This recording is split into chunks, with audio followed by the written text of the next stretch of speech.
नमस्कार, ये आकाशवाणी पटना है। अब आप अभिषेक दास से प्रादेशिक समाचार सुनिए।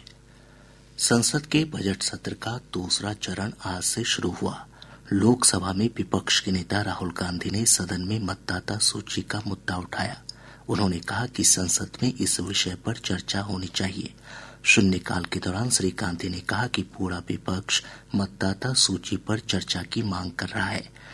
इधर आज सुबह सदन की कार्यवाही शुरू होते ही टीएमके सांसदों ने नई शिक्षा नीति और त्रिभाषा फार्मूले पर हंगामा शुरू कर दिया। ये सभी शिक्षा मंत्री धर्मेंद्र प्रधान के नजदीक पहुंचकर नारेबाजी करने लगे। इस पर शिक्षा मंत्री धर्मेंद्र प्रधान ने कहा कि टीएमके का एकमात्र उद्देश्य भाषा की बाधाएं खड़ी कर छात्रों का भविष्य खराब करना है। केंद्रीय जल शक्ति मंत्री सीआर पाटिल ने कहा है कि जल जीवन मिशन के कारण 80% से अधिक ग्रामीण घरों में नल से पानी मिल रहा है। राज्यसभा में एक पूरक प्रश्न के उत्तर में श्री पाटिल ने कहा कि 2019 में केवल 16% ग्रामीण घरों में नल से पानी के कनेक्शन थे।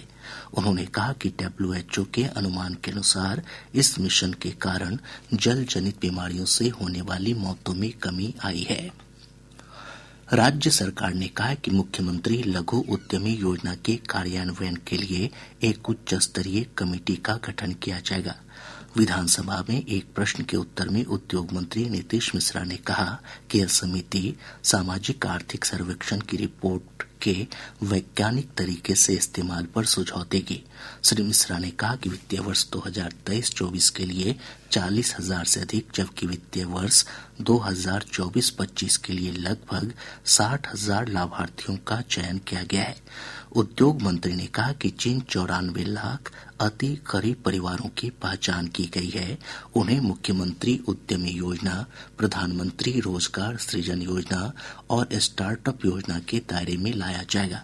श्री मिश्रा ने यह भी बताया कि प्रथम किस्त के लिए दोनों चरणों में कुल 321 करोड़ 68 लाख रुपए का अनुदान प्रदान किया गया है। प्रादेशिक समाचार आप आकाशवाणी पटना से सुन रहे हैं। आरा नगर थाना क्षेत्र अंतर्गत गोपाली चौक के पास अपराधियों ने एक आभूषण शोरूम से करोड़ों रुपए मूल्य के जेवरात लूट लिए। पुलिस अधीक्षक मिस्टर राज ने बताया कि 6 से 7 की संख्या में आए अपराधियों ने हथियार के बल पर घटना को अंजाम दिया। अपराधियों ने शोरूम में घुसने के बाद शटर बंद कर जेवरात लूटे। उन्होंने बताया कि कितने मूल्य के जेवरात की लूट हुई है, इसकी जांच जारी है। अपराधियों ने शोरूम के गार्ड से बंदूक भी लूट ली। पुलिस अधीक्षक ने कहा कि सीसीटीवी फुटेज के आधार पर अपराधियों की गिरफ्तारी के लिए छापेमारी की जा रही है। पूर्वा हवा के प्रभाव से राज्य के अधिकतम और न्यूनतम तापमान में बढ़ोतरी हुई है। मौसम विभाग से प्राप्त जानकारी के अनुसार 33.5 डिग्री सेल्सियस अधिकतम तापमान के साथ बक्सर राज्य का सबसे गर्म स्थान रहा। मौसम पूर्वानुमान में कहा गया है कि अगले 3 दिनों के दौरान अधिकतम तापमान में 3 से 4 डिग्री सेल्सियस तक की और बढ़ोतरी हो सकती है।